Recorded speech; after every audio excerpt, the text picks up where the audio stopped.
আমি তোমাদের সমস্ত যুবককে হাত জোর করে অনুরোধ করলাম, দোস্ত আমার, তোমরা আল্লাহর নাফরমানি ছেড়ে দাও, মোবাইলের আসক্তি ছেড়ে দাও, নারীর লোভ ছেড়ে দাও। বন্ধু, আমি যদি পারতাম তোমাদের প্রতিটা যুবককে বুকে জড়াইয়া বলতাম, আমার যদি সুযোগ হইতো তো আমি চোখের পানি ফেলে বলতাম। কেমনে বললে বুঝতা তোমরা? কেমনে বললে বুঝতা? কারো প্রতি কোনো হিংসা বিদ্বেষের কোনো দরকার নাই দোস্ত। ধাক্কা ধাক্কি ঠেলাঠেলি করার সময় নাই। দিন বাঁচানো, ইমান বাঁচানো, ইসলাম বাঁচানো, আগামী জেনারেশন। আমার 3 বছরের বাচ্চা আছে, অনেকের ঘরে 2 বছরের বাচ্চা আছে, কোলের বাচ্চা আছে। আমাদের চেষ্টা করা উচিত আমাদের স্ত্রী সন্তান আগামী প্রজন্ম যেন ইসলাম নিয়ে বাঁচতে পারে, ইমান নিয়ে বাঁচতে পারে। এটাই হবে সাধনা। আমাদের সন্তান, আমাদের প্রজন্ম যেন আজানের শব্দে বাঁচতে পারে। এই জন্য এই জমিন যদি আমরা নিরাপদ না রাখি, আমরা যদি আল্লাহকে সেজদা না করি, আল্লাহর নাফরমানি করি, প্রায় আমার বন্ধু, আমার বাপ, আমাদের উপরে আযাব আসবে, আমাদের উপরে আযাব আসবে। আল্লাহ বলছে, বান্দা, দুনিয়ায় ডুবে থাকার শাস্তি আমি বুঝাবো। কাল্লা সাউফা তা'লামুন সুম্মা কাল্লা সাউফা তা'লামুন। কবরেও বুঝাবো, জাহান্নামেও বুঝাবো। কাল্লা লাউ তা'লামুনা ইলমাল ইয়াকিন লাতারাবুন্নাল জাহিম সুম্মা লাতারাবুন্নাহা আইনাল ইয়াকিন। আল্লাহ বলেন, বান্দা, আজকে যদি কোরআন পড়ে, হাদিস পড়ে, উলামায়ে কেরামের কথা শুনে, না দেখেই যদি কবর, হাসর, মিজান, ফুলসিরাত, আখিরাত বিশ্বাস করতা, ভালো হতো, ভালো হইতো। বান্দা, আজকে বিশ্বাস করলে, বুঝে নিলে, আমল করতে পারতা। তো নয়তো লাতারাবুন্নাল জাহিম, একদিন সচক্ষে হাসরের ময়দানে জাহান্নাম দেখবা, সব বুঝবা। সুম্মা লাতারাবুন্নাহা আইনাল ইয়াকিন, চোখে দেখে বিশ্বাস হবে, কিন্তু সেদিন আর লাভ হবে না। সেদিন আর কি হবে না ভাইয়া? লাভ। সুম্মা লাতুসআলুন্না ইয়াওমাইদিন আনিন নাঈম। আল্লাহ বলেন, আমি কিন্তু সেদিন হাসরের ময়দানে নিয়ে বান্দা তোমার জীবনে যা কিছু নিয়ামত দিয়েছি, আসমান, জমিন, চন্দ্র, সূর্য, গ্রহ, নক্ষত্র, আলো, বাতাস, রোদ, বৃষ্টি, হাসি, কান্না, আনন্দ, বেদনা, স্ত্রী, সন্তান, ছেলে, মেয়ে, গাছ, ফুল, ফল, ফসল, তোমার চোখের পলক, হাতের নড়াচড়া, তোমার নিঃশ্বাস, এক ফোঁটা পানি, এক লোকমা খাবার। আল্লাহ বলেন, আমি যা দিয়েছি, আমি বান্দা প্রতিটা নিয়ামতের কি হক আদায় করছো আমি জিজ্ঞেস করব। হায় বান্দা, 60 বছর বয়স, আজও আখিরাতের পুঁজি করি। 30 বছর, আজও আখিরাতের পুঁজি করি। এরই মধ্যে তো একদিন কবরেই পৌঁছে যাবা। কবরেই, এই যে দেখেন কবরবাসীদের রুহের মাগফিরাত কামনায় মাহফিল। আমি এই জন্যই আয়াত করছি। পুরা কোরআনুল কারীমের মধ্যে এই একবারই কবর এই শব্দটা আছে এই সূরার মধ্যে একমাত্র। হাত্তা জুরতুমুল মাকাবির, এই কবরস্থান, কবর, এই কথাটা কোরআনের এই সূরাতেই আছে। আল্লাহ তাআলা বলেন, বান্দা, দুনিয়ার লোভে ডুবে আখিরাতকে ভুলে তুমি বাড়ানোর নেশা, তোমার প্রতিযোগিতা, আরো চাই, আরো চাই, আরো চাই, আরো চাই, এটা তো একদিন তোমার কবরস্থানেই পৌঁছায় দিল, কবরস্থানে পৌঁছায় দিল। আমার বাপ, আমার বন্ধু, আমার জওয়ান সাথী, সবাই নিয়ে ভাবি, আমিও, আপনিও, ইনসাফের সাথে। দুনিয়া আমারে কি পরিমাণ ব্যস্ত করে দিল। 60 বছরের বয়স্ক মানুষ, 70 বছরের বয়স্ক মানুষ, হিসাব শুধুই দুনিয়া, হিসাব করতেছে এখনো দুনিয়া। দুনিয়া মিলছে খুশি, দুনিয়া মিলে নাই খুশি নেই। যখন দুনিয়া মোটামুটি ঘুষাইতে পারছে তৃপ্ত, আর দুনিয়া ঘুষাইতে পারে নাই অতৃপ্ত। অসংখ্য মানুষকে শুনবেন, দুনিয়া ঘুষাইয়ে ফেলছে। 3টা ছেলে বিদেশ পাঠাইছি হুজুর, 4টা মেয়ে বিয়ে দিছি, বাড়িতে একটা বিল্ডিং করছি, 4টা রুম, ভিতরে 2টা বাথরুম, আল্লাহর রহমতে রাস্তার লগে কুদুর জায়গা কিনছি, ব্যাংকেও কিছু টাকা পয়সা জমছে, বাজার সদাই কইরা খাইয়া পইরা আল্লাহর রহমতে আপনাকে দোয়ায়, 10 জনের দোয়ায় ভালো আছে, খালাস, জিন্দিগি মিলে গেছে, জীবনের টার্গেট অর্জন হয়ে গেছে। চাচা তৃপ্ত, 60 বছরের বয়স্ক বাবা তৃপ্ত হয়ে গেছে, তার পৃথিবীতে আসার উদ্দেশ্য অর্জন হয়ে গেছে।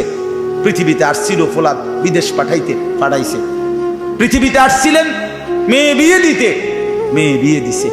দুনিয়া আসার 60 বছরের একটা টার্গেট ছিল, একটা বিল্ডিং করবে, বিল্ডিংটা হইছে, আলহামদুলিল্লাহ। তো চাচা কবর,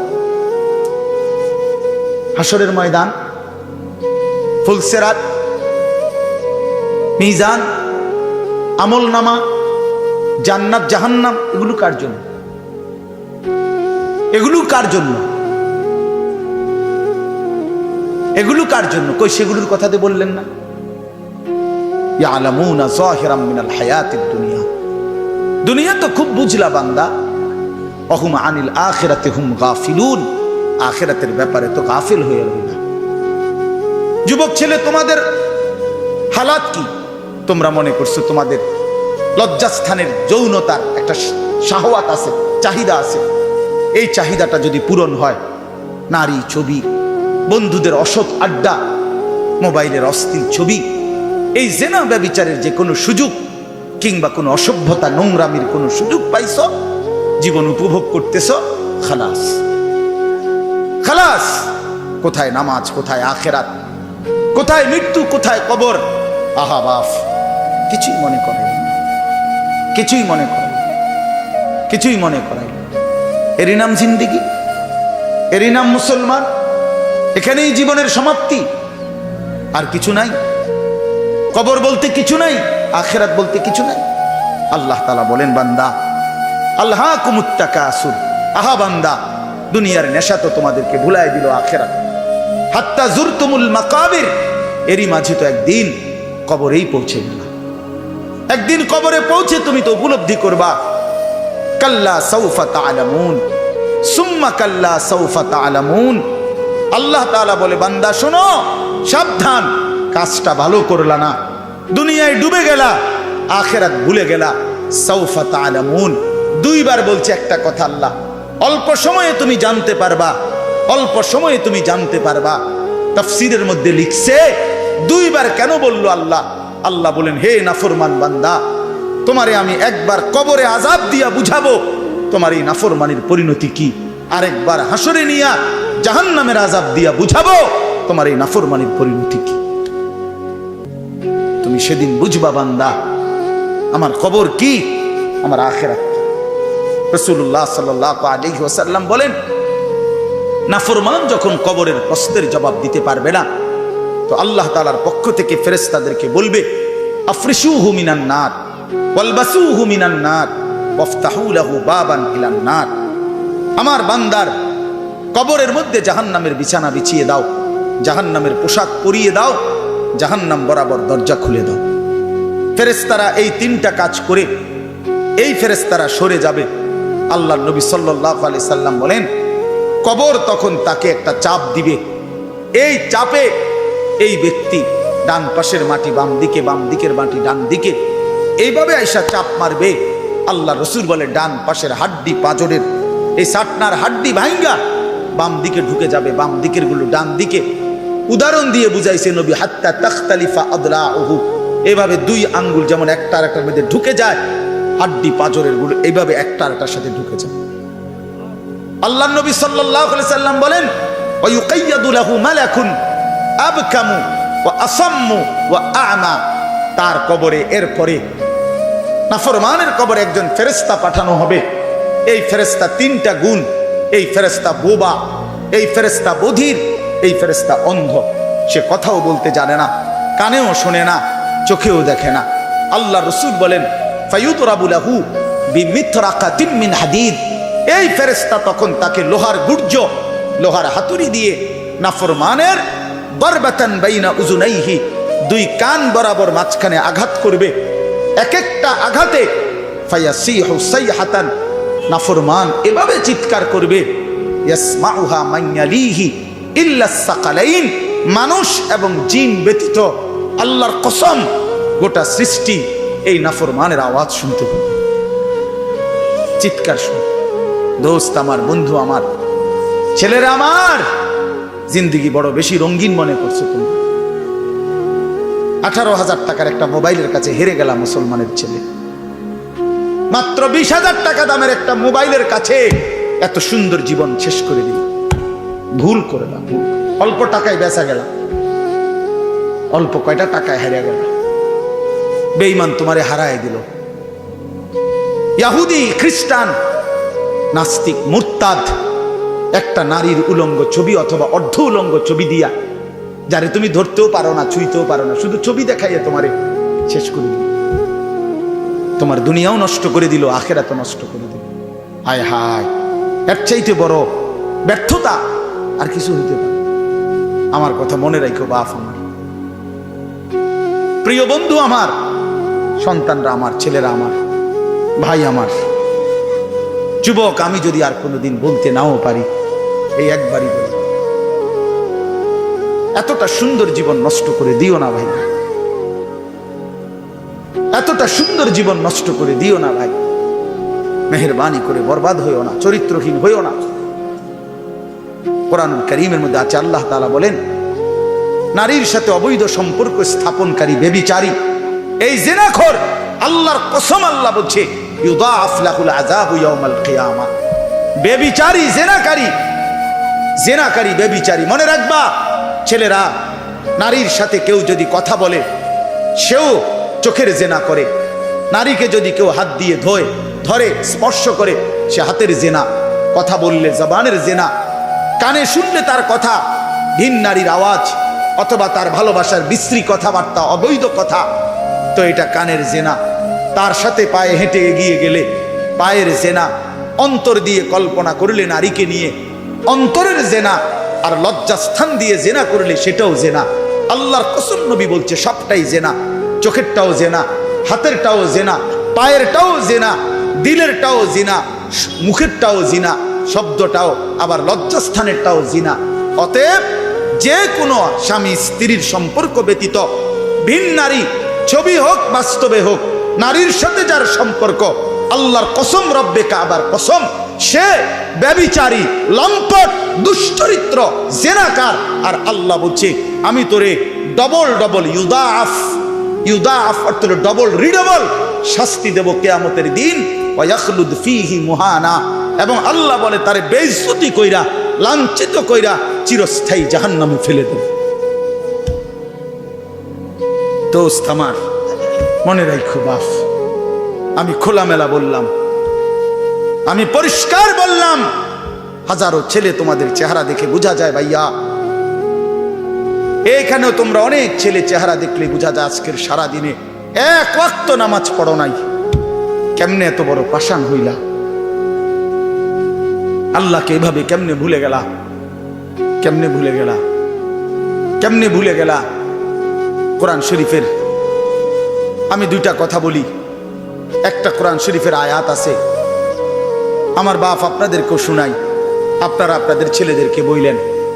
প্রয়োজনে ছেলেটাকে হাতে ধরে একটাবার চোখের পানি ফেলেন, মেয়েটারে হাতে ধরে চোখের পানি ফেলেন।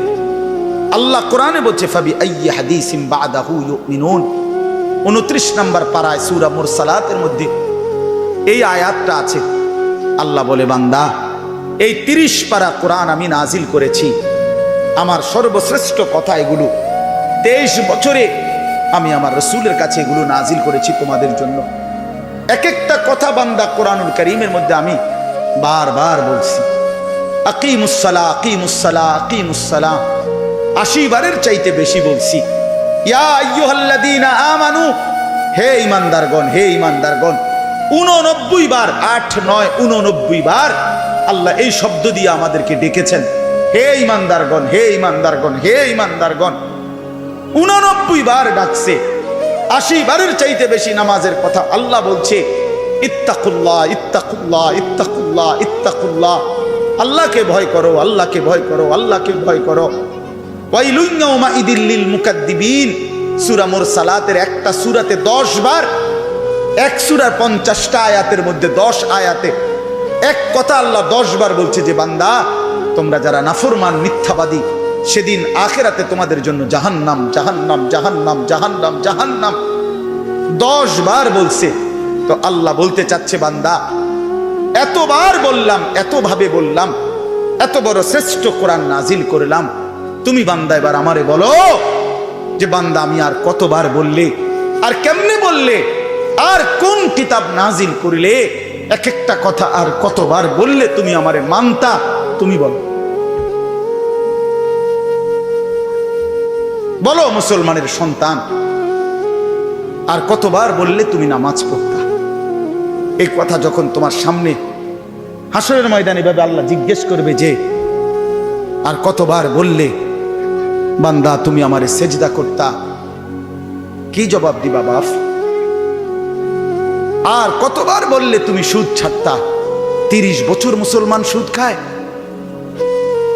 30 বছর টানা মুসলমান মিথ্যা বলে, 30 বছর মুসলমান প্রতিদিন ওজনে কম দেয়, এটা মুসলমান?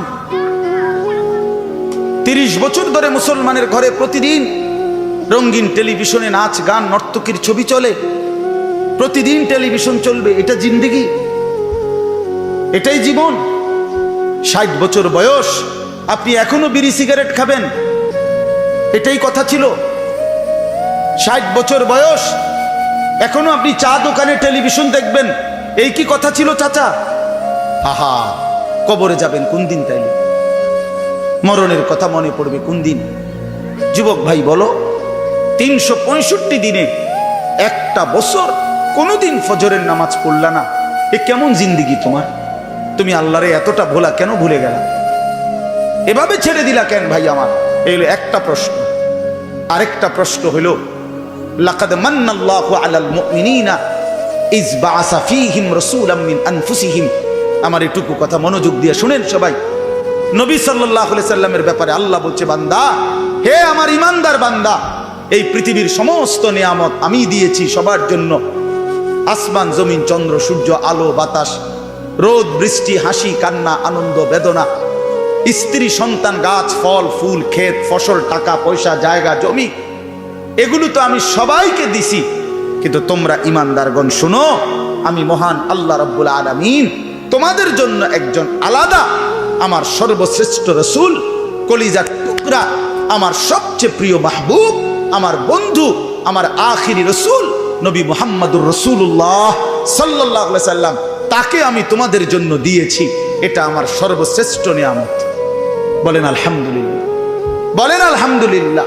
তো আল্লাহর নবী সাল্লাল্লাহু আলাইহি সাল্লাম, আপনাদের কাছে এই কথাটা বলি, যুবক ভাই তোমাদের কাছেও বলি, হাসরের ময়দানে মনে রাখো ভাইয়া, নবী সাল্লাল্লাহু আলাইহি সাল্লাম উম্মতের আমলনামা দেখবে, উম্মতের আমলনামা দেখবে নবী। আর দেখা নবী সাল্লাল্লাহু আলাইহি ওয়াসাল্লাম উম্মতের এই আমলনামা হাতে নিয়ে যখন দেখবে, পৃষ্ঠার পর পৃষ্ঠা, ফজরের নামাজ নাই, 30 বছর মিথ্যা বলে, 30 বছর সুদের লেনদেন, 40 বছর হারামের ব্যবসা করছে, কোনোদিন 5 ওয়াক্ত নামাজ পড়ে নাই, স্ত্রী পর্দা করে নাই, ছেলেটা নামাজ পড়ে নাই, ঘরের মধ্যে অনবরত টেলিভিশন চলছে।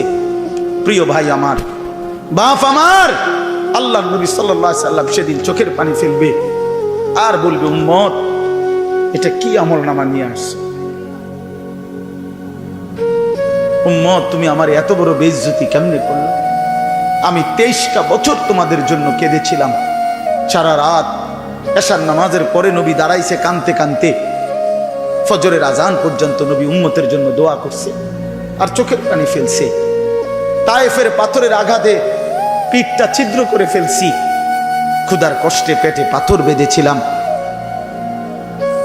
উহুদের দান দান শহীদ করা রক্ত নিয়ে উহুদের ময়দানে পড়েছিলাম বেহুশ হয়ে, ঘরের চুলায় 3 মাস আগুন জ্বলে নাই। এত কষ্ট, এত চোখের পানি, এত ক্ষুধার কষ্ট, এত রক্ত, বিনিময়ে উম্মত এটা কি নিয়ে আসলো? নামাজ কই, সেজদা কই, রুকু কই, ফজর জোহর আসর মাগরিব এশা কই, হারাম থেকে বাঁচা কই, হালাল উপার্জন কই, জিকির কই, তেলাওয়াত কই, আমার সুন্নত কই? কেমনে এমনি ভুলে গেলা উম্মত? আমার এত বড় বেইজ্জতি কেমনে করলা? আমার এত বড় অপমান কেমনে করলা? কি জবাব দিবেন বলো ভাই? আমার কথা শেষ ভাই, কি জবাব হইতে পারে তখন? আল্লাহ তাআলা বলবেন, আল্লাহ তাআলা বলবেন, বান্দা আমি আর কেমনে বললে তুমি মানতা? নবী বলবেন, উম্মত আমি আর কত চোখের পানি ফেললে তুমি আমার কথা মনে করতে? আর কত রক্ত ঝরাইতাম আমি? 23টা বছর আমি শুধুই কাঁদছি, শুধুই কাঁদছি, সারা রাত কেঁদেছি। ভাই আমার, দোস্ত আমার, বন্ধু আমার, নওজোয়ান ছেলেরা আমার, নষ্ট হইও না।